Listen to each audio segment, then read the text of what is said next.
Hello and welcome to Book Lovers Companion, the podcast about books, authors, their craft and more. My name is Edith, and for this special episode 200, dear listeners, I have a wonderful panel of authors and returning guest, if I may say so. We are celebrating episode 200 with women's fiction writers, and here are my guests. Hello, ladies, and welcome to the show. Hi, Edith. Thank you. Hi. Thank you, ladies, for doing this. And it's so great to have you all here and to introduce each other to one another. I have one neighbor, Kimberly. Everyone else is across the pond in the United States. And you all have been on the show before, and you agreed very readily to do this for me. And it's an absolute pleasure to have you on. And it was inspired, I have to say, this episode by Francine. You are the guilty party in this because you asked me when you were on the show about other women's writers and their perspective on writing as a woman and maybe writing for females. That's what I talked about with Gail about chick lit, women's fiction, which I don't really know what that's supposed to mean. My favorite story is always this, electronics supermarket here in Vienna, and they had this display of films for women. What are films for women, for goodness sake? I mean, personally, I prefer Alien over, awful romance, I'm afraid I have to say, in films. Guilty as charged. That would be me. Yeah, you too, Lisa. Yeah, great. So, ladies, we have Lisa, we have Gail, we have Francine, Kimberly, and Gerry. Would you please introduce yourself very shortly to the others, and then you agreed to do a very short reading from one of your books. Lisa, would you like to go first, introducing yourself to our panel and our readers? Absolutely. Thank you. Thank you, Edith. I'm delighted to be here with this stellar lineup of authors. I've been reading about your books, and I feel honored to be here today. My name's Lisa Towles, and I write edgy stories of corruption, secrets, espionage, and escape through the eyes of snarky, clever protagonists hell-bent on uncovering truths and finding justice. I write mostly first-person standalone thrillers, but my new book coming out this September called Switch will be the third and final book in my E&A investigation series. I don't know if you can see this, but Yep. It is my 15th book. It's a standalone first-person adult thriller, and I call this book a coming-of-age thriller. Thea Riggs, the protagonist, is about to turn 18. She foolishly thinks she's got 2 months of summer to do nothing before being swept away by the rigors of college. Nope. What she uncovers is a dangerous game she never agreed to play, a mission she's unqualified to lead, and a secret far too devastating to reveal. Just a couple of sentences so you can hear Thea's voice. Mm-hmm. Our house in the Mission had a secret, an illegal basement, a rarefied space underground with a window that peeked onto Lexington between the magnolia leaves in our front yard. I knew now that this was my path forward, out of the spotlight, and instead seeking clandestine spaces like this from which to watch the tangled war of highs and lows, saviors and predators, while feeling my way to the right side of truth. Thank you, Lisa. Perfect. Gail, you are next. Well, I'm very honored to be here as well. And I want to wish you a happy anniversary on your 200th episode. That's very exciting. And it's great to be here with all these wonderful writers. I write women's fiction, and I don't know how I feel about calling it that, but we have a lot of time to discuss that later today. I have a collection of short stories that all take place on the Eastern Shore. I have a Christmas novelette that takes place in my hometown. And I have a trilogy that takes place on the Chesapeake Bay. And my most recent book is Soul Dancing, if you can see that. And the basic storyline is that an elderly woman, Charlene, is passing. She refuses to go to the light because she feels like she wants to take care of her husband, who's still alive, 93. And when she refuses the light, she ends up coming through a vortex and then discovers herself in the body of a 20-year-old who's giving birth. So she has a second chance at motherhood and a second chance at a career she couldn't have in her own lifetime. And it's told from first person, her point of view, and also Cameron's point of view. The young man who is the surrogate father of her baby, he's actually the uncle of the baby. And it gets some romance in there because they start having feelings for each other. And he is struggling with a lot of past issues as well as she is. And they kind of help each other find their way through that. So this little section, I'm going to read just a page and a half. At this point, Cameron still believes that Charlene, that Rain, his brother's girlfriend that he's helping out with this baby, is still in her own body. But the readers know that it's actually Charlene.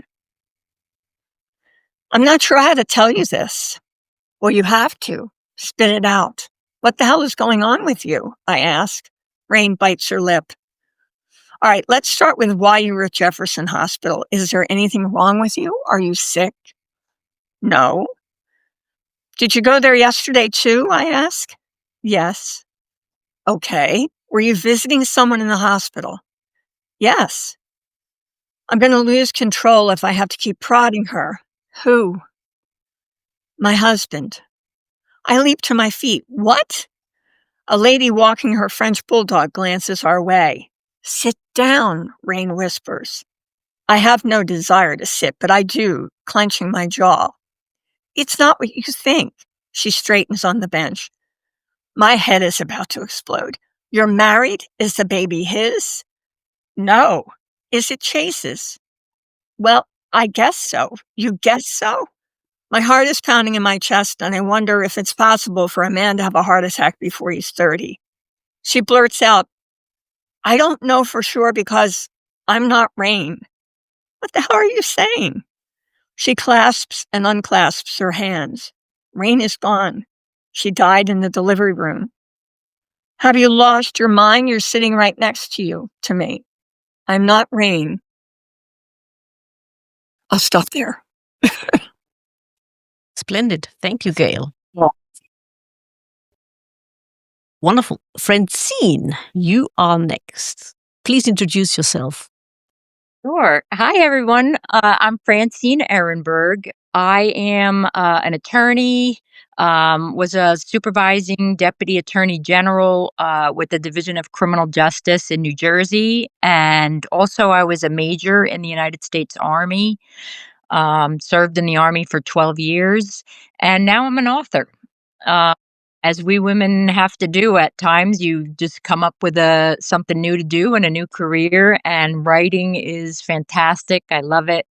I am now on my second book. This is my first book. I don't know if you can see it in the camera, but it's America's Candidate, and it is a fictional suspense. It's multi-genre, really. It's got elements of everything: crime, suspense, thriller. It's a little bit of everything, little politics, and some of the things in the book come just from my own experience in the world. And it's written in 3 voices. So there's 3 main characters of the book: Annie, Amir, and Ben Martin. And you'll hear their different voices in the book. And it'll be the same in the in what I'm doing now, the sequel. There'll be 3 voices as well. And I'll just read a quick little excerpt from the book.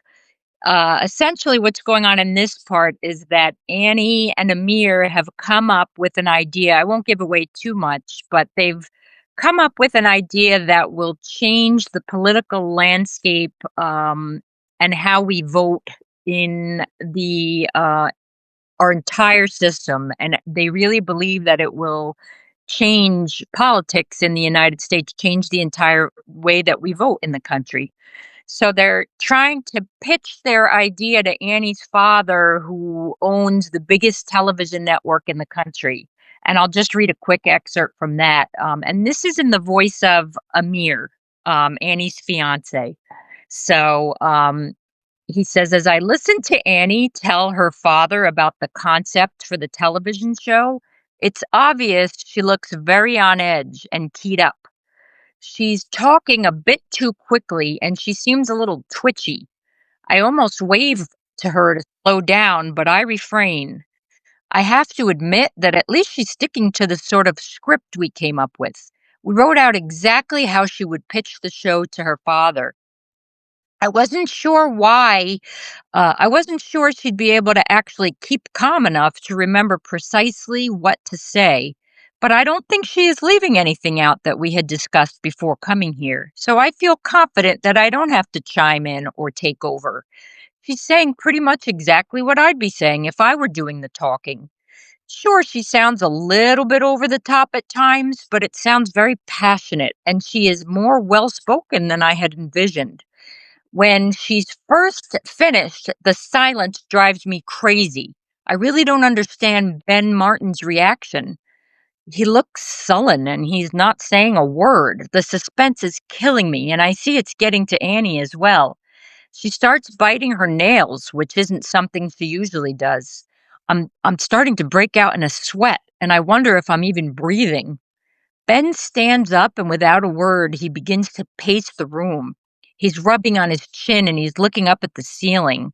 I think I faintly hear him whispering to himself. I'm thinking to myself at this point, just put me out of my misery already, Ben.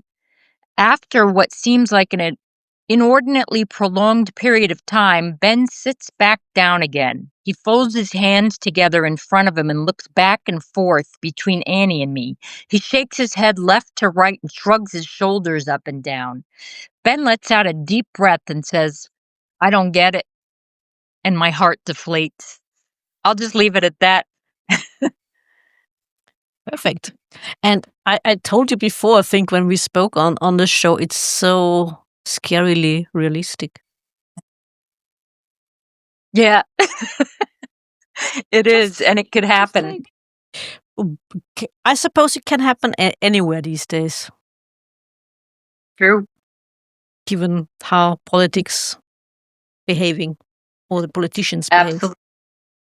Yeah. Thank you, Francine. Sure. Gerry, you are next. Please introduce yourself. Oh, is she frozen? I think she's frozen. Okay. I think so. Might have happened. Let's go with you first, and Kimberly, maybe she defreezes. Or she can't hear us. I'm not sure. Gerry, can you hear us? Yeah. Yes. We had a glitch there. Yeah. Very good. All For a good. second. Yeah, but I can go next if you like. Sure. Yes, please. Okay. Well, hi everybody. I'm just so thrilled to be here with you. Definitely the grandmother of the group, no doubt about that. But I had such a good time when I talked with Edith before. You can probably tell that I'm a Southerner, lifelong Mississippian, grew up in the rural hills of North Mississippi, where my novel, That Princeton Girl, I don't know if you can see that or not, there it is set. I mentioned before that I was a high school teacher for many years, and I actually didn't start writing until I started teaching creative writing to kids. And when I was asked to do that, I said, well, yeah, sure. And then I had to figure out, okay, gosh, how do I do this? How do I go about it? And so I sort of learned along with them. And I didn't publish my first short story until I was 50. And even that was a while ago. I published a book, a collection back in 2015, and then this novel just last year. And I have a couple of other novels in the works, and I have a second completed collection that I'm sort of looking for a home for right now. So I try not to think too much about, that element of time that we all have left or not. But this is where I am. This is the third act, or I sometimes like to call it my grace period. I'll read just a little bit of the opening of the novel. The novel is set during World War One in the North Mississippi Hills. So this is the era of wartime, poverty, the influenza epidemic plays a part in the book. I call it literary historical, but it is very much that Pinson girl's story, and that's Leona Pinson, who in these early paragraphs that I'm going to read is giving birth to a child, a son out of wedlock. And Leona has refused to name the father, and just these circumstances are enough to render her an outcast. And the one person she relies on the most in the book is a sharecropper named Luther Biggs, who is actually the son of Leona's white grandfather. So it's all very complicated with issues of race and prejudice, and also Leona's lack of agency as a young woman in that time period, which echoes very much, I think. It resonates certainly still for me.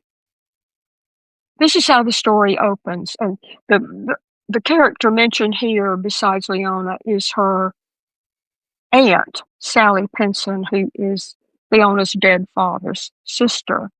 And Sally is a little person. So if you hear some kind of quirky description of Sally, that's why. In the early dark hours of the morning, Leona Pinson's aunt perched like a doll in the straight chair near Leona's bed, her short legs dangling. Sometime yesterday, Aunt Sally Pinson had put the sharpest knife they owned under Leona's bedstead. To cut the pain, Sally had said, an axe blade would do better. That knife wasn't helping Leona much.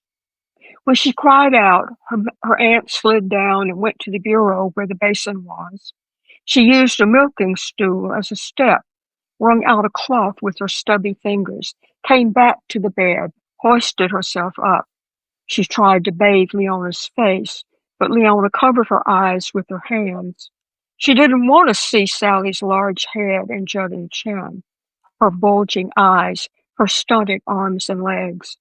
What if her baby was born like that as a punishment? Sally climbed down, halting steps, the scrape of the stool, the clatter of the basin, the sloshing water, the creak of the chair, then silence. After a while, Leona opened her eyes. Sally slumped, dozing, her heavy chin resting on her bosom. Herbert Pinson's only sister.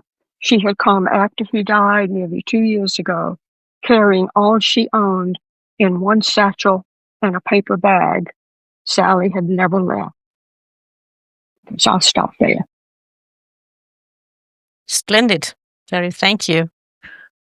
Wonderful. Thank you. And last but not least, the neighbor from Italy, returning guest for a few times now, Kimberly. Please introduce yourself. Thank you.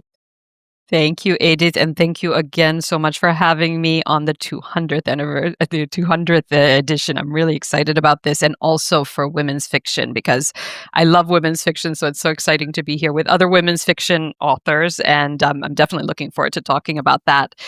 I am from New York, but as Edith said, yes, I've been living over a quarter of a century, which is scary, in Italy, which I love. And Italy comes into many of my stories. So I am from New York, but I have moved around. So I've lived in a lot of beautiful places, including in Europe, including in Edith's wonderful town of Vienna.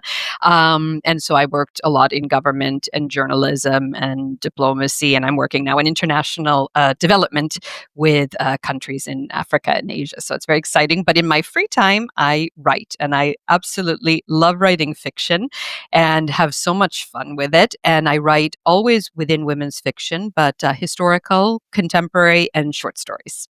So I enjoy all of them. I like switching back and forth when I'm sure, like many of you, whenever I'm doing historical, then I just get lost in these rabbit holes of really researching. So it's kind of fun to then switch to a contemporary where I don't have to do as much work. So that's kind of fun too.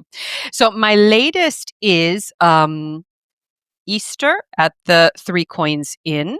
And this is my first attempt at a series because the first novel that I wrote was called Three Coins. And it was about three women living in Rome, since obviously I use wonderful Italy for many of my stories, who are at a difficult time at their lives and they meet one another. They become very unlikely friends, but that friendship winds up being very important for them in moving forward. And then I decided it was just sitting there and I said, well, I'd kind of like to revisit after I had written another 5 novels, I think, in a short story collection. And so I decided to revisit it and set up a series. So they had decamped to a hotel in Umbria at the end of the story. So I decided to pick it up there. And since I suppose it sounds like all of you are really good at writing series, I don't think I am. So I set it up in an easy way, perhaps for me, that I still have the 3 main characters, but basically every edition, there'll be new guests. So every time I have a new batch of guests that come there, so I can set it up with drama and things that are happening. So yeah, it's fun. And Umbria, for those who know it, is just a wonderful region. So it's fun to be able to do. So this latest one with Easter at the Three Coins Inn, we have the 3 main characters who are involved with the inn. And then I have basically 4 main characters. So one is Madison, who's a very ambitious television reporter, young, beautiful, wants to work her way up, but her career kind of implodes, so she has to run away, and they kind of send her away for a little while, so that's why she winds up in Umbria. Then we have, actually, Edith, you will like this, we have Heike, who is a Austrian character from Vienna, and she has been working very hard in her family Beisel, so a restaurant with her husband, and their whole life is tied up with that. But her husband, unfortunately, dies fairly young, and she doesn't really know what to do with her life as her daughter and son-in-law are taking control of the restaurant. So she decides to go to a place that they used to love together, Italy, and to take this solo trip, and that's a big excursion for her to have to do. Then there is Chris. Was a competitive swimmer in college. He's now a business consultant. He wants to bring his wife to Umbria for a romantic holiday, but that doesn't turn out quite like he expects when he leaves. And the final character in there is a British woman in her 60s, and Grace. She is also a widow. She is not planning on going to Italy, but her daughter and son-in-law's marriage is falling apart. And so they had planned a trip to Umbria. And instead, they want her to take her granddaughter, Catherine, who's 12 years old, to go off so that they can work things out while she's gone. And all of these 4 strangers come together in this lovely inn in Umbria. And, the owners already have this experience of creating friendships or these found friendships. So they come with all of their baggage, both physical and metaphorical, and friendships begin. There are also, difficulties and a lot of drama and a lot of things that go wrong along the way, a lot of opening up, a lot of little discussions and things that happen. But it was a lot of fun for me to write. You see a lot through other characters' eyes too, so that you see from different ones. So every character has his or her own chapter. And so, yeah, it was super fun for me to write this, and I've kind of grown on the series, this idea of series, and so I will have my next one coming out later this year, the next month. So that's been kind of fun. Since I have so many characters, I decided not to choose a character because it's like having to decide between your children. So I'm just going to give a little bit from the prologue about the town itself. So this opens in pretty much modern day. The San Fortunato church bells clanged out the morning hour. The bell tower had been performing that ritual for over 600 years, but today the melodic notes hung like a promise in the warm air. The signs had been emerging slowly. The sun set a little later each day. The last snow melted from the surrounding countryside, revealing grass eager to emerge from its hibernation during the harsh winter. The honeysuckle was not yet in bloom, but all the residents knew it was only a matter of time until the sweet fragrance would hang heavily in the air of the ancient town. The promise of spring transformed the atmosphere. The elderly matrons traversed the ancient cobblestone streets with a new spring in their steps, filling their baskets with fresh produce at the market, a whisper of flirtation in their laughs as they chatted with the market sellers. The old men gathered longer in the piazza, allowing the sun to warm their faces. There was a renewed vigor in their voices as they discussed soccer and politics. And, of the two conversational topics, only soccer afforded them pleasure. Todi Calcio may be the Serie B, but have you watched that new Brazilian wing run with such speed and shoot with such precision? Have you seen the young Italian goalie stop every shot? He'd be plucked up by one of the Serie A teams soon enough, but only after gathering valuable experience in the heart of Umbria. It had required patience, but this, finally, would be their year. Maybe the new talent would even catapult the team into Serie A and put Rome and Milan in their place, once and for all. Umbrian men, recognized for their skill and strength, all eyes of the nation on their tiny region. After decades of disappointment, this would most certainly be their year. You could feel it in the air. The greengrocer crossed the square with his crates, pausing before the group to weigh in on the soccer season and the glory that would befall Todi with its new athletic talent. Across the way, the cafes were doing brisk business as the townspeople stopped off for their daily cappuccino and a bit of gossip. The arrival of springtime weather was on everyone's lips. Easter was approaching, a time of rebirth, of new beginnings. The town was ready to attract the tourists who would once again fill the streets, climb its ubiquitous hills, and enrich its coffers through the spring and summer. And that just kind of sets up the first before we start going in and meeting all of the characters and seeing the inn. Splendid. Thank Wonderful. you. Thank you. I have to admit, though, I haven't read your 3 Coins series yet. Shame on me, I know. You've read so many of my others, so I can't complain. But Kimberly, soccer, really? I know, because it's for an American audience, that's why, so I switched it all. Even the British characters and the Italians are saying soccer. I know. I agree. Anyway. Football is too confusing. Football, American football, it's one of these things. And one in Europe always wonders, why do they even call it football? They don't even use their foot that much. But anyway, sorry about that to the American Makes audience. no sense. Yeah, not at all. So just call it American rugby or something like that. I don't know. Anyway, ladies, since the episode is called Women's Fiction Writers, and you all would agree to describe yourself as women's fiction writers, let me play the devil's advocate in my next question. Being a women's fiction writer implies that your audience is exclusively female. But is there a thing like man's fiction, or is everything else for men?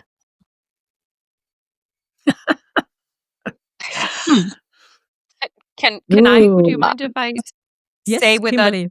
a little bit of what I understand the description to be? Yes, please. That at least I belong to the Women's Fiction Writers Association. Perhaps some of you do as well, and we haven't met yet there. But this is something that women's fiction is very large. It embraces a lot of different very, genres. You can go across a lot. But the point with women's fiction is that there's always going to be some interior journey.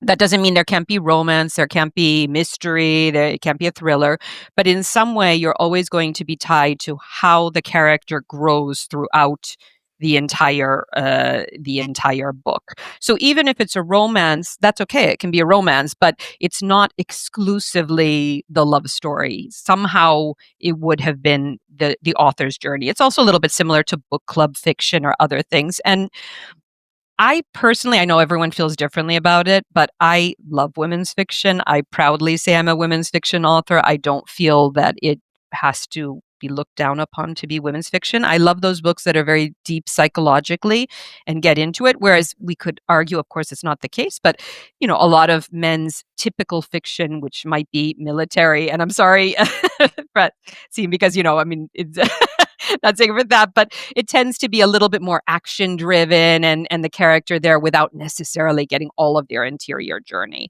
However, I think it's a very wide open thing to have women's fiction. So I personally love it. And I have to say the other thing is, from a business model, women are the majority of readers. There's nothing wrong with appealing to to women readers. They read most of the books. So that's just my take on it. But I'm really looking forward to hearing everyone's.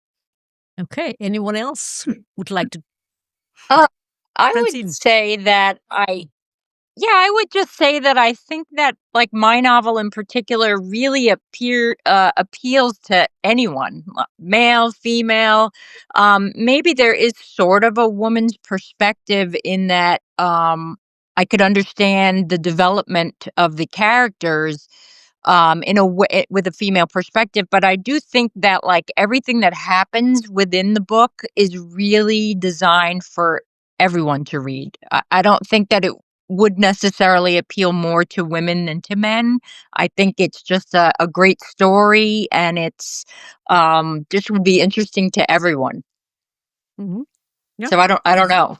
Yeah, I absolutely agree. Like I said, I'm just playing the devil's advocate here. Yeah. Gail, what do you think? Well, I've thought about this a lot since you and I talked about it when I visited with you several months ago now. And I'm very happy to be a women's fiction author, and I also belong to the Women's Fiction Writers Association, which is fantastic. But I've been struggling with your questions, Edith, about, who reads my books. And I want men to read my books. I've had men read them and have a positive response. I've gotten some good reviews. And when my characters go through that inner journey that Kimberly talked about, the men do too, not just the women. And I feel as though my male characters are just as important as the female characters. So what I struggle with is when I'm at an event and people come up and say, "Oh, what genre do you write?" I say women's fiction. Well, then suddenly they think one thing. And it's not always positive. So I don't know. I'm beginning to think maybe I should just say, for marketing purposes, book club fiction, because men attend book clubs. And this last book, School Dancing, is really cross genre. It has very heavy romance in there, and also the paranormal element of the body switching. So I don't like labels. That's what it boils down to. Yeah, understandable, because you do not want to be pigeonholed. And I mean, usually labels are for the booksellers, aren't they? Because they need to know where to put your book on the shelf. Exactly. They want to know. They do. Yeah, they want to know what shelf it's going on. Yeah. I would agree with everything that's been said. And I feel really strongly that women's fiction is not limited by genre. It can't be. I mean, I loved writing the male characters in this book, and yet, and I think they're strong. I think their presence is strong, and they definitely have a reason to be in the story, but it's still the young woman's story, and it's her inner journey primarily, which was hard to deal with because in that day, a young woman, a girl, 17 years old, who gets pregnant, would have had no agency. If her family could afford to send her away, they would have sent her away. And it all would have been covered up, and she might have come back, she might not. So I've had men read it and enjoy it. I've had men really dislike one or more of the male characters in the book.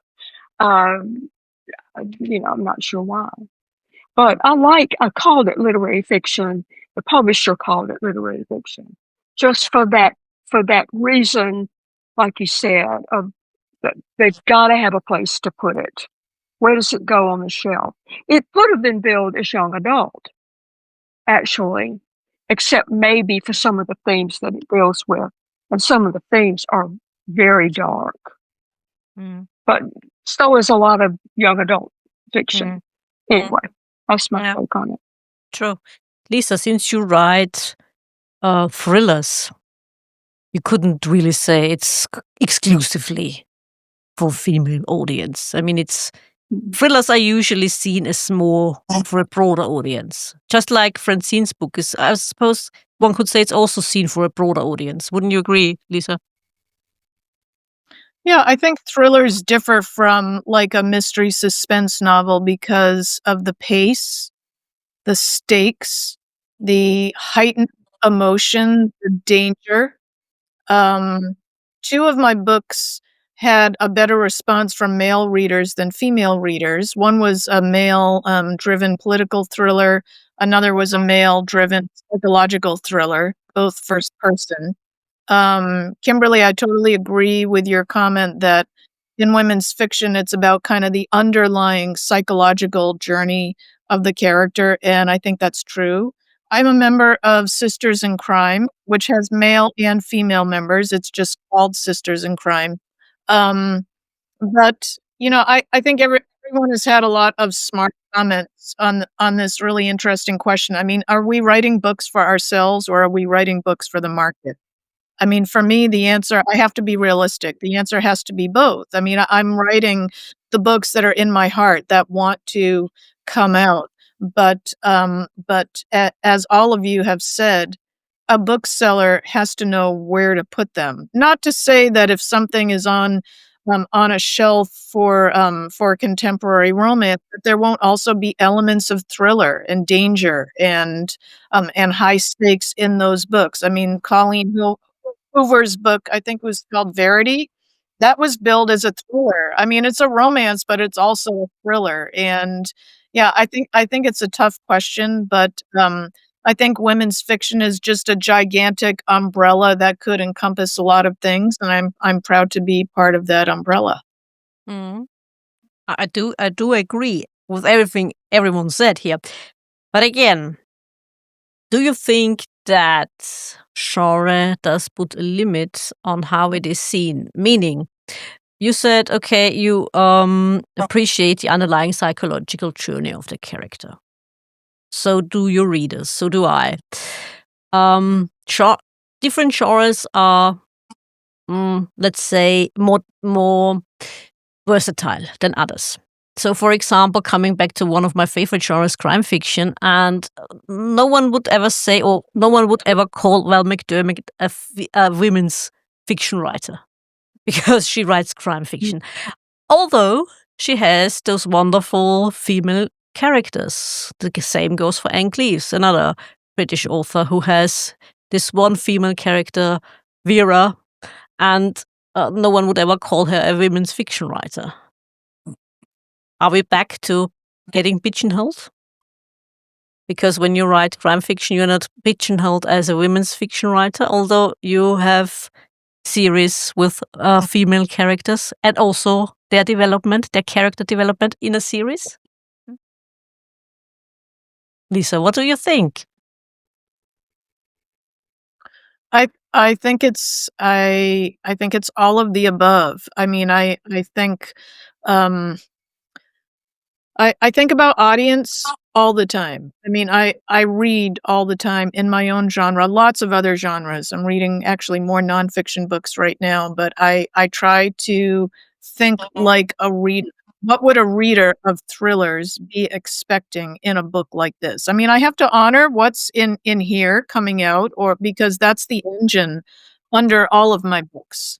But I'm thinking about marketing all the time. How am I going to talk about my books? Even for today, you know, I was looking at kind of my author branding statement, deciding, wow, it's been a while since I've talked about this. Is this still true? And no, it wasn't. I actually made some tweaks to it. My Specimen's my 13th book, and you know, I just made a couple of fine-tuned changes. And yeah, I think we have to be smart about how we want the reading world to see us. But I think you can literally drown in that and lose sight of what wants to come out onto the page. You know, so it's something that I struggle to balance all the time. Kind of my exterior writing life and the interior writing life, which is where it all comes from. Hmm.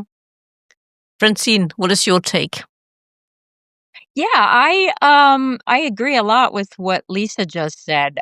I do think that maybe I agree completely that what's in your heart and in your mind, it has to flow, it has to come out on the paper, and I wouldn't want to change what's in my heart and change it in some way just because of what will the audience think. I just want to write what I think would be fascinating, what I'm passionate about, and the genre doesn't matter to me. What matters is just like writing from the heart. And I think if that comes out on paper, then nothing else really matters. That you just have to write what you're fascinated by, what you love, and if you don't follow that, if you don't write what's in your heart and what you're passionate about, I think that will show up. And I think that readers are not going to be that interested and passionate about it. So if you put your heart into it, disregard all the genres and people's lot, like what's supposed to be, and just write from your soul, and you're going to get the most fascinating. If you love it and it's fascinating to you, I think the readers will come, whether it's supposed to fit in a certain box of what people think it should be or not. Kimberly? Well, you know, again, it's so hard because like all of you, I also do cross genre. I do different ones, but it is easy for me to think of it as an umbrella. But I do understand not everyone loves the title of women's fiction, and they certainly shouldn't use it if they don't want it. But I have absolutely no problems saying that, and I don't think it's lesser than, right? I mean, because to some extent it is a little bit of a snobby way to say, you know, that somehow it's just women's fiction. Why is it so important? But I don't think we have to play into it, right? I think that we cover in women's fiction a lot of really hefty topics.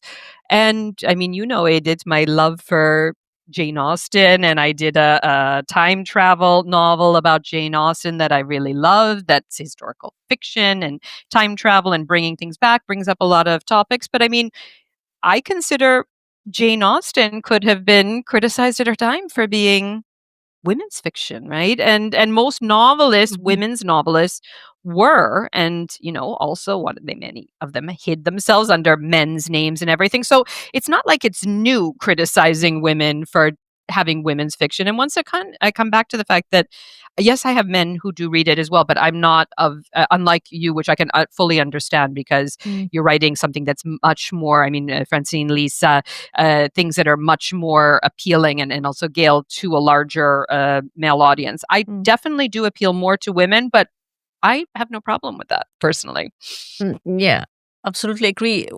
Since you mentioned that appealing and how you promote it, like Lisa said, it brought to mind the idea of the publisher of J.K. Rowling's books.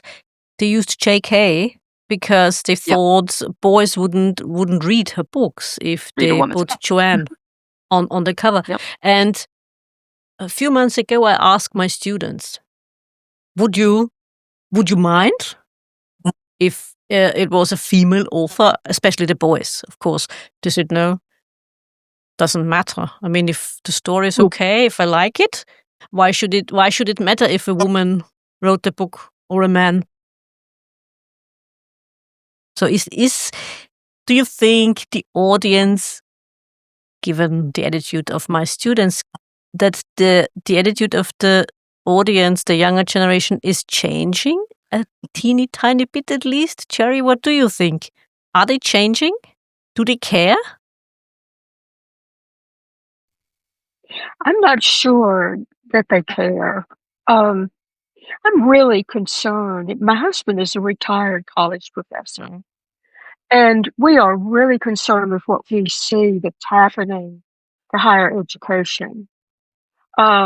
We both read a report recently about that kids are arriving at college never having read a complete novel. That they're being given, they get anthologies, they're being given excerpts of novels, but then they are completely overwhelmed when somebody hands them a 300-page book and says, read this by Friday. So they're not reading. I'm afraid they're not writing. And from that standpoint, I do worry that the audience is changing and not in a very good direction. Now, granted, I live in a very conservative place, and it is a real battle here and elsewhere. And I feel really defensive about the writing and the reading and whether it's being taught or not. And I'm afraid that we're moving away from that, not just because of the current politics, but because of AI, and that's a whole other direction to go. I would like to think, and personally, for my own sons and my grandchildren, who are all, great readers and great lovers of literature, and hopefully they will pass that on. I'd like to think that things are changing or will change in a more positive direction, but I think we're going to have to fight for it. I agree. Gail, what do you think? We've spoken a little bit about that as well when you were on the show. Yes, I taught high school theater and English, and I was a guidance counselor. And when I retired, I've become an adjunct professor in a theater department at a university that I actually attended undergrad. So I'm with kids. I love being with kids. And I don't know, I'm hopeful. I'm hopeful because I'm seeing students who are open to new ideas and they're smart. They're very interesting. I feel like they're more grounded than I was at that age. They're exposed to so much.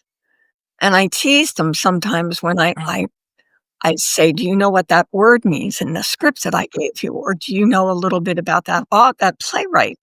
And they say, oh, no, I haven't looked it up yet. I'm like, you have got the whole world right here. I had to go to a library and go through an index file. It takes you 5 seconds to find out anything you want to find out. So they laugh and they go with it. They do it. But I don't want to get into politics too much, but I do have concerns with our country in particular, but it is happening in other countries too. And I don't know where we're headed. And I'm hopeful that kids will be a part of trying to maintain democracy and the arts. But anyway, as far as audience, I don't write to an audience. I listen, as I think Lisa talked about, and perhaps it was Francine. You all have such great insight. Writing from your heart, I do that. And I've tried to really trust myself and also trust the characters because they talk to me and I follow where they're leading. And whatever happens, where it lands, it lands. I don't want to write to market because by the time you finish the book and then you spend time marketing the book or trying to land a small press or an agent. And then the press takes a year and a half or 2 years to actually get the book out. The market could have changed by then. So Mhm. I don't really worry about that. I write from my heart and hope things work out. May I add something about genre? Yes, please. Gail, you brought the element of paranormal fiction into your latest book, and thinking about what Gerry was saying about younger readers. My husband is a high school teacher, and I've had the opportunity to meet with his students and talk to them, and it seems to me that younger readers might be a little more tolerant of cross genre than earlier generation. Most think that that maybe older readers were more pigeonholed, like, oh, I only like these books, so I probably won't like something like this. And I don't know. It seems like maybe from a reader's perspective, lines are blurring. I mean, Gail, if I was reading your book for the first time and I entered the paranormal element, I feel like I'd be like, cool, I didn't expect this. And I like how it's unexpected. I like being surprised as a reader. I don't know. What do you guys think? Absolutely. I love to be surprised Yeah. as a reader. I think that's like what draws me in. It's what I like to. I just am fascinated by anything having to do with surprises. The thing that scares me, though, and maybe this is something that Gerry would know more if you write if your books are geared towards even youth of today, is the thing that I worry about is that the younger generation with things like AI and cell phones and computers and how they do things now, especially if they're not reading novels, I worry that they're not going to be interested in just a simple, beautiful story. I worry that everything's going to have to be to hold their attention these days, bells and whistles and things that aren't like, they won't care about character development, or they want, like, action and adventure. And I hope that the youth that's out there and growing up, I hope that they still will have interest in kind of the things that I think we all probably write about. We want to write about character development. We want to write about just nice, interesting stories and descriptions and things like that. And I wonder what you guys think about how the younger generation, with all the fast-paced things that they're into these days, do you think that they still will have an interest in just beautiful storytelling?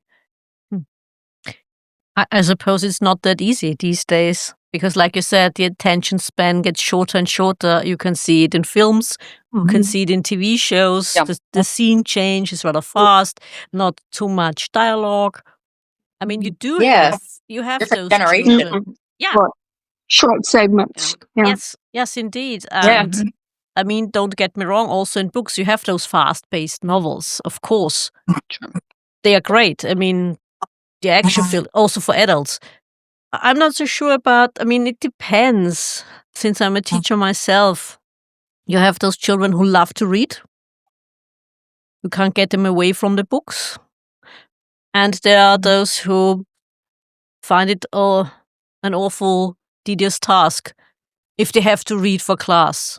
I mean, they do it if it's English because it's the second language, not the first language. So they do it because they know they can improve their English. They wouldn't do it, for example, for the German lessons because they think they know their German, which they don't, believe me. That's what the German teachers always complain about. Using vocab they have never used before, don't even understand. It's awful in German. It's even more awful in English, which isn't the first language. So, yeah. But Kimberly, it's true from my perspective. Yeah, from my perspective too, that, a lot of universities, very good universities in America now, it's becoming too difficult for many of the students to read the classics, and even literature departments that aren't doing this anymore. And I think it's a a big mistake. I'm not saying to not have other things alongside it, but I do think there is something to training kids younger, especially of this generation, because there's so many different stimuli that they have, from computers to their apps to this popping up, to that in the end, to learn to sit quietly without checking your phone 20 times and to learn to read and get into the story is really important. And I think that is being, because you look at a lot of the curricula they're dropping, I don't know, we all struggled a little bit through classic in America is reading Shakespeare, right? Every year you'd have a different Shakespeare play that you would read and dissect. And today, so many teachers are dropping that. The curricula are dropping it. They're putting, my kids grew up because they grew up over here, so it was a bit of a hybrid. So luckily, I kind of liked that they still had the more classic European, Italian, still doing Dante and really having to get into it. And then sometimes especially the American teachers, they would, for me, from my perspective, junk it up a little bit too much with books that could be fine as an extra book, but why aren't we reading the classics? And they'd say, oh, because, the kids don't really understand it. It's not, but I think we do have to train them a little bit. I'm not saying to not have both, but you can't be surprised if later on they're not able. I think there's something good about defending some of the books that were classics for generations, because there's a reason they were classics for generations, and you can put it alongside others. And it does teach you to know a culture. Same with when you're studying in German language, there are certain books that you're expecting that kids today will find a little bit older, of course, but you have to understand it to know it. And I don't know, I just find it sad that when you're in the university level, not being able to understand. And so many professors, and my husband is a professor, university professor here, it is getting tougher. So I think there's something good for kind of studying at least the classics, even alongside contemporary, maybe things that are more fun. But, there's a reason behind it. Yeah, and it was also interesting because we have this one day at school which we call the reading day. And in every lesson, the children get read a part of a story. It's a crime fiction story, and they have to find out who did it. And the most fascinating part always is when you are in a class that is usually awful. And they sit there and listen to you reading part of the story. You wouldn't expect it from them, that they can be so attentive. And then you ask them, what? Go on. What do you think? Who did it? Who was the perpetrator, and so on. That's what really fascinates me. And I think parents don't do it anymore. Yeah, it's nice when they can get really deep into a book and really analyze it and think, instead of just being entertained and not have your own thought process. Like, I like books that a kid could really have to dive deep into and reflect not only on what's going on with the book, but like how it reflects on their own life, and just really deep thought and analysis. And not all books can do that.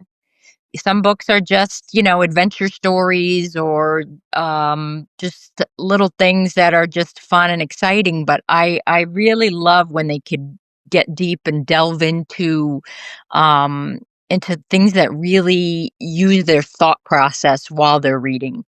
Isn't it the same with the adults? And adults, absolutely. Adults as well. Like, I love it. Absolutely. You could read a book, dive deep into it. But it's even more important. I'm sorry. Go ahead. Gerry. No, go ahead, Gerry. I was just going to say it's even more important with the younger students because they can get a cultural context for any given story, and you can talk about human nature, and you can talk about motivation, you can talk about right and wrong, if you will. It's a kind of foundational thing that I'm afraid is that we're starting to lose. And I like what Gail said about being hopeful. I want to be hopeful too. But at the same time, I think of course, we here are very much aware of where we are and what the pressures are. but we've got to keep that, but we've also got to stay hopeful and encourage what we can. Mm. Mhm. You know, do you think that just came to mind since you said, Francine, fiction should help people with their thought process, develop the skills of thinking for themselves and so on. And using fiction in the classroom or wherever, it doesn't have to be the classroom, to deal with certain dilemmas, be it moral dilemmas or whatever. Because I've been thinking about this wonderful book by Agatha Christie, Murder on the Orient Express. This moral dilemma Hercule Poirot faces at the end of the story. So it would be perfect in ethics classroom. You know, how would you decide? What would you do? That's But can I exactly say what something? I love. Go on, Kimberly. Yeah. I wanted to say something about Agatha Christie because I remember that my older son, when he was young, he was doing a section on on mysteries and everything. So they had mysteries that were done, and I said, well, why don't? Because I tried to keep up reading aloud to them quite a long time, because I think, as we were discussing here, I think reading aloud is really a nice thing, not on an app on your phone, not something but your parents or your teachers reading aloud to you. It's a good skill. And I was reading Agatha Christie's, which of course I loved this one when I was a kid. They renamed it, and I'm trying to think. And then There Were None is how it is now, with the island. And okay, so how old was my son? 10, maybe, I think, when we read it. And it was so funny because his comment was, being used to these young, children's books that, as Francine was pointing out, action from the first page, this happening, that, is that if you remember that book, because I had read it a long time ago, every chapter is a slow build for each of the characters. So you're getting a character sketch for each character who's going to come on the island. And his comment was, it's so slow. When do we get to the action? And it was funny because he was used to reading, particularly mysteries and things like that just start off from the first page and it's going. He loved that book, but we were talking about it because he was quite young at the time. And we were talking about, well, today there is this feeling that books, but people used to take more time, get to know it. And that was quite nice because we talked about it when it got to the end. He loved the book. He thought it was incredibly interesting. And he said it wouldn't have been the same if we had just gotten right into the action on the island and we didn't know each of the characters. So I do think that's why I say I'm not sure that too many programs are turning it around and saying, oh, but they're bored, and so let's give them this. Whereas maybe they would like it if you discuss it, and then they get used to it a little bit more. So that was more just, on a personal basis, that it's true. I realize that by the standards of what they're reading today, for contemporary young kids' books, it would be slow. But, I think that's kind of getting used to it. And Agatha Christie is not literary fiction. It's not like reading Chaucer, right? But I mean, that today can be kind of difficult for kids. That's a little bit worrisome, personally. A sentence is about a paragraph sometimes. Unusual. And believe me, it's even longer in the German translation. Right. That we know. So, yeah, hard to read. So, Lisa, what's your take on this? Since your new book is for a younger audience, not only all adults, but also a younger audience. What was your... Oops, I'm an echo here. Your thought process when you started the book or during writing with an audience, a younger audience in mind?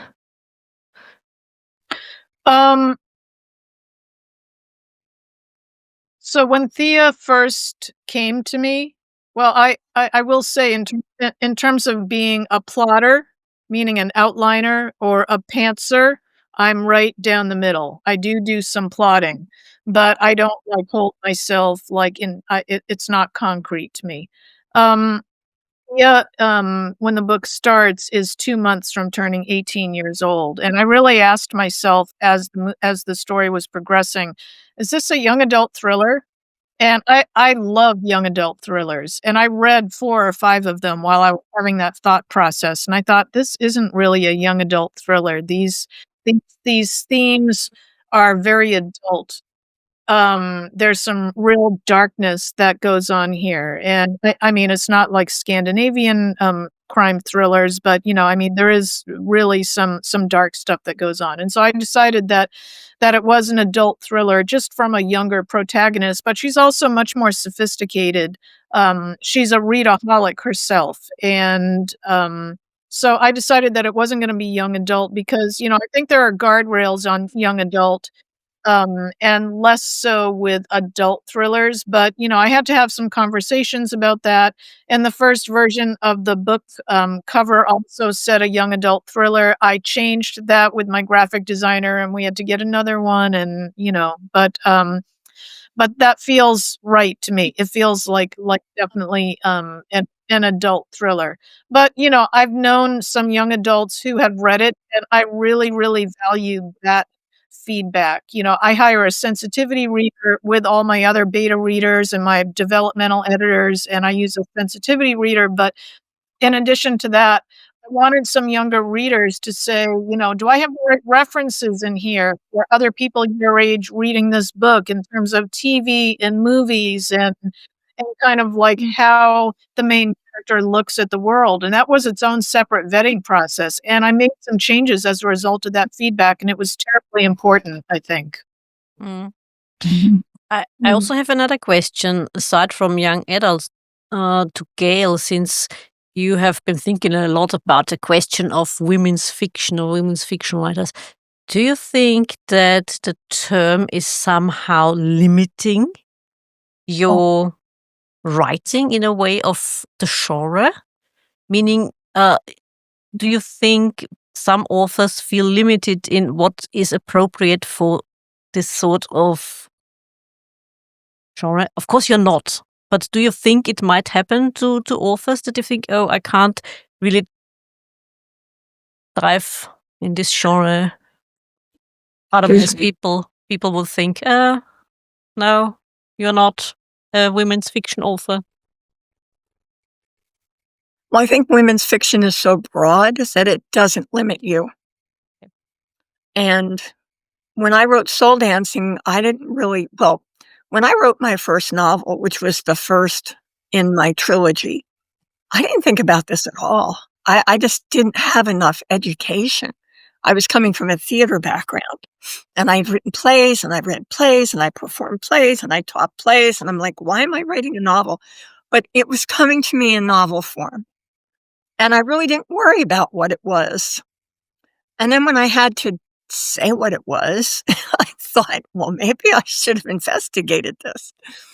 But that's where I found women's fiction, because it's not literary. It's not suspenseful. It kind of became, what isn't it first?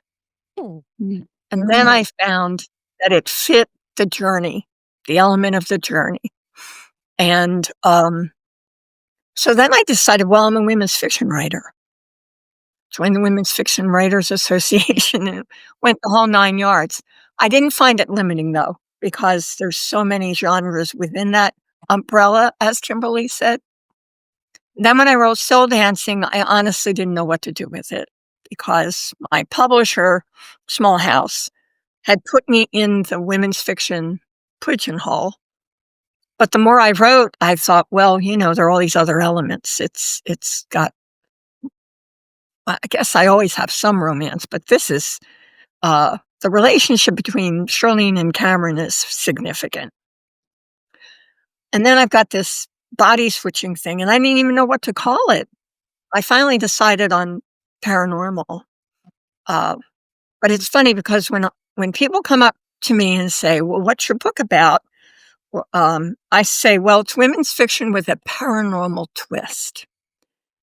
And sometimes people go, oh, I don't like paranormal.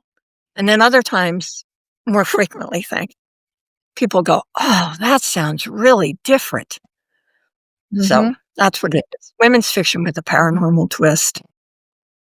Can Can I add on to what Gail said? I think this is a really interesting point, Gail, that I think that when you write in a big umbrella like women's fiction, it allows you to experiment with certain things. Like, as you said, people say, okay, I don't really like paranormal. Now, I've written 2 that are women's fiction, but they can go along with paranormal. So I've had paranormal readers read one, Edith. Well, actually, you read both of them for that. So both my Rome's Last Noble Palace, which has a bit of a ghostly element, and my time travel.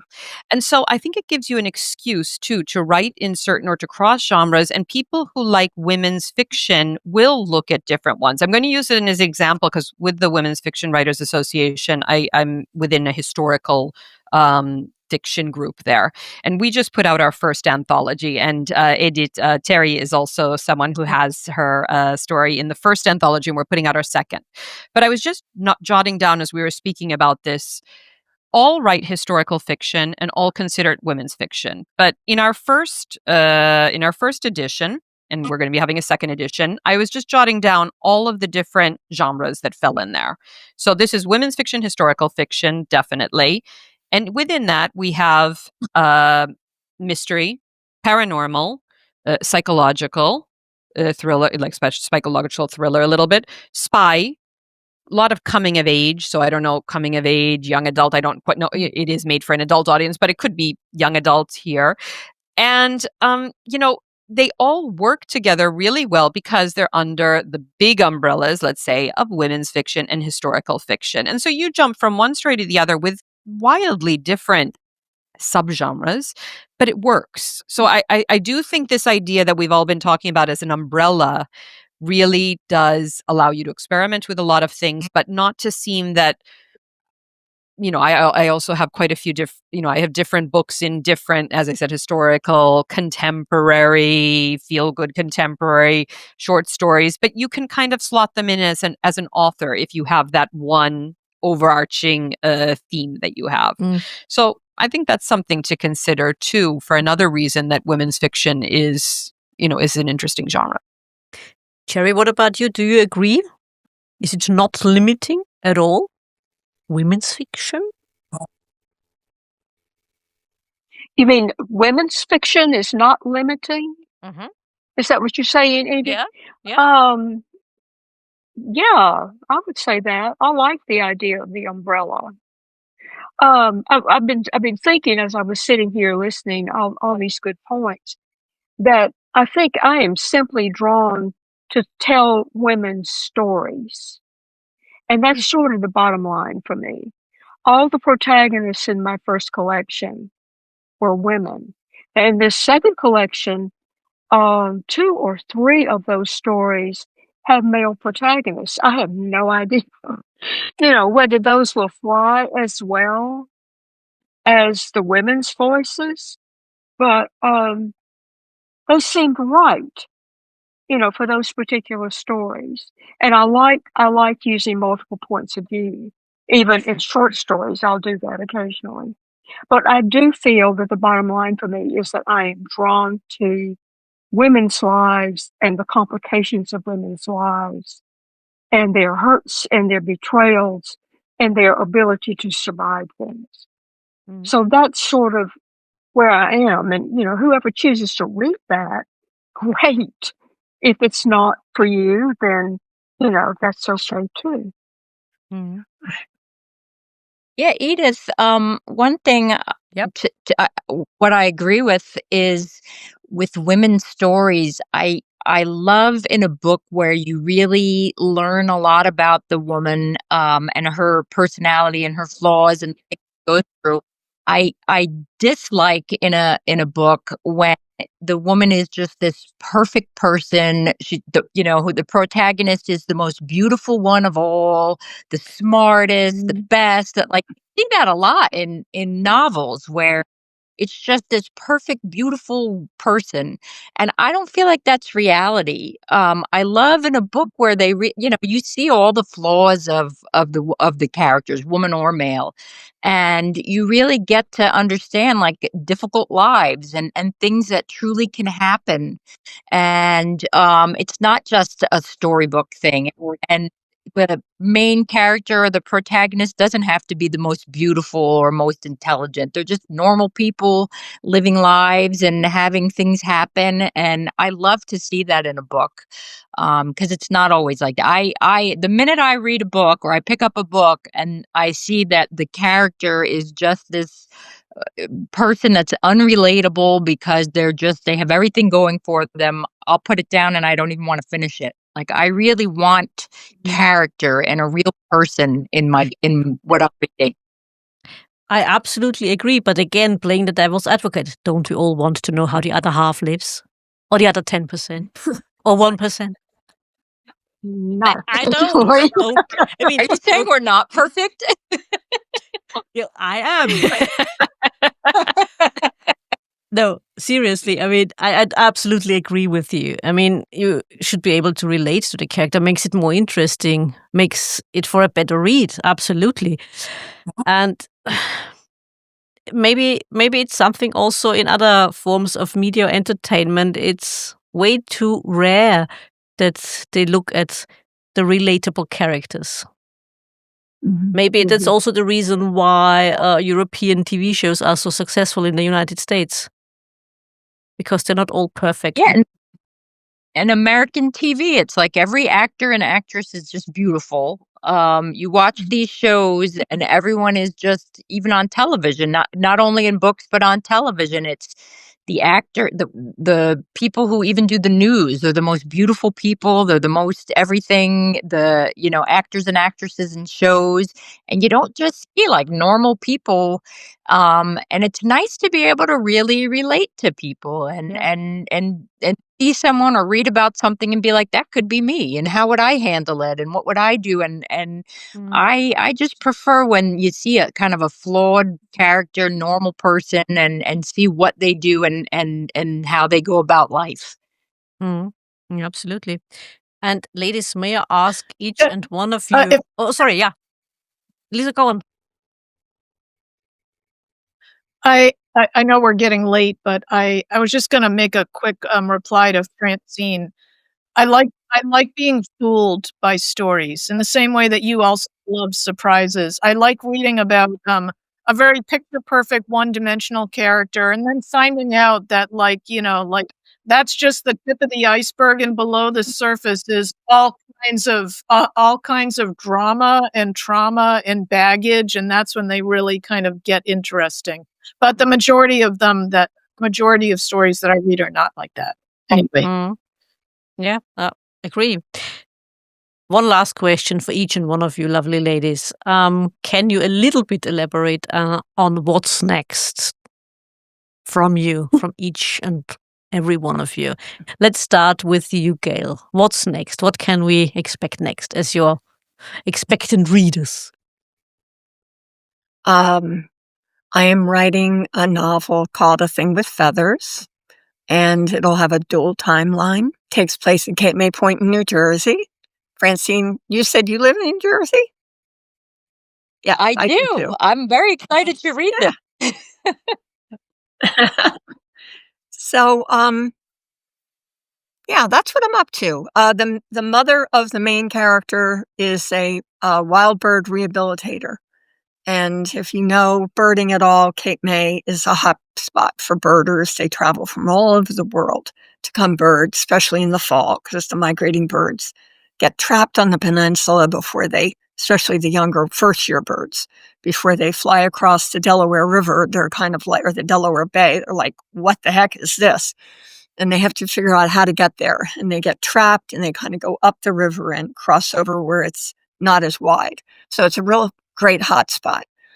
And I thought this would be an interesting occupation.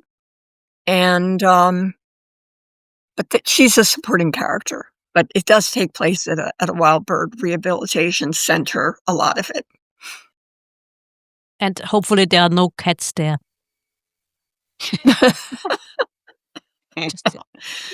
Everybody's got to eat. Yeah, true. Thank you, Gail. Gerry, Sure. What can we expect next from you? Well, I mentioned a new story collection, and they're linked stories, and they're all set on an island off the coast of Georgia. It's called Storm Warnings. And so an editor's looking at it right now, so we'll see, if that falls through. I'll plug away at that for a while. And I have two more novels that I'm still sort of puzzled about what to do with. So there's that. Yeah. And still, I'm writing some essays. I'm feeling really drawn to do some memoir pieces. That has sort of arrived on my doorstep because I started a Substack column.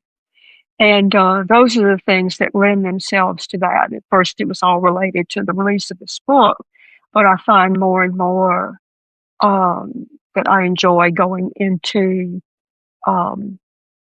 thinking about those things, memories, family myths, family artifacts, that kind of thing. So yeah, keep plugging away. We're looking forward to it. Absolutely. Lisa, what about you? What's next? I have a new book coming out on September 30th. It will be, I mostly write standalone thrillers. So this one will be the third and final book of my E&A investigations series following Hot House and Salt Island. This is the last book in the series. And then, and so I'm preparing for that release. I'm doing the final edit right now. I read it aloud twice. It's so painstaking. Oh my God. But I find so much at that last 11th hour. So that's what I'm doing right now and getting that book ready for release. And I'm also almost finished writing another thriller. So, yeah. You are a busy bee. Yep. Splendid. Francine, tell us a little bit more. You mentioned it. Yeah. In the process right now of writing a sequel to America's Candidate. And I don't know what I'm going to call it yet, but I'm about 30 typed pages in so far. So I'm kind of still in the beginning, but getting there, starting to roll along and bringing back a lot of the characters, adding some new characters, but bringing back characters from the first one. And I hope that it will also be very suspenseful. I don't think I'm going to focus as much on politics as I might have in the first book, but it still will be just a suspense, drama, thriller, character development sequel that has a lot of elements of all kinds of things in it, and trying to keep it really exciting and also still do that storytelling and character development and all of the things that we've all talked about today. I'm trying to make sure that will all be in there as well. So that's really it. Sounds great. Again, looking forward to it. Bring it on. And last, I hope I'm looking forward to it. I enjoyed the first one. Was a great read. Thank you. Last but not least, Kimberly, what can we expect from you? So my next in the contemporary series in the Three Coins series is going to be out at the end of the year. It's with my editor now, so that's I'm happy that will be going out. But I have had for the longest time another historical that I want to write on. It's a triple timeline around track and field, around 3 athletes, and I got stuck in a big research rabbit hole because I think I've read almost every. I've read a lot of books, but I've read almost every newspaper of fascist newspaper from Rome, and looking back at what it was like with sports and setting up a lot of the stadiums here and everything, and how important sports were in the fascist mentality under Mussolini. So it just takes you on so many different rabbit holes. So I've just been reading them and getting up to how things were, and I want to have 3 different timelines. So an athlete in the 1920s, 30s, who would then be the coach of an athlete who was at a completely different time in Italian history, the Anni del Piombo, which are the counter reaction to the fascist years, which would have been really a little bit more anarchist, communist, someone who's there, and then a contemporary runner. So kind of these three generations of runners and coaches who then train the next generation, and the mixing of very different times in Italy too, which can add a layer of complexity. But historical research always takes more time, so it's been bubbling there for a long time. Yeah, I understand completely. And will your character also come to Nazi Germany for the Olympics? Or Guess what? Of course, 1936, kind of important. So yeah, so that's the other great thing, looking at all of the videos and looking back there and reading a lot of the things of the athletes who were there at the time.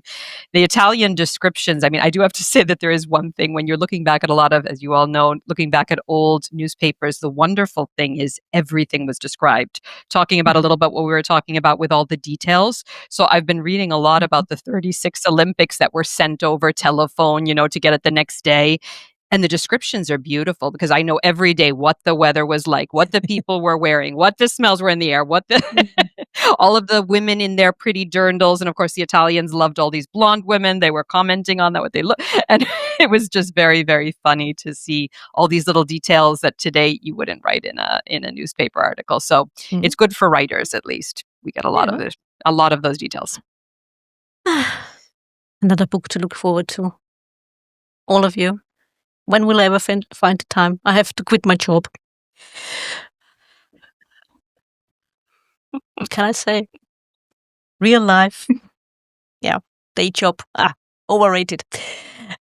Anyway, ladies, it was lovely talking to you. It was lovely having you on the show. Thank you so much for doing this. Oh, Thank you. Thank you, thank Edith. you. Thank you. It was fun. Ladies, please don't go away. Wait for me in the green room. I will be with you shortly. Okay. Dear listeners, I do hope you enjoyed this special episode 200 part 1 as much as my guests and I did. Please don't forget to like and subscribe, and I do hope you will tune in for another episode.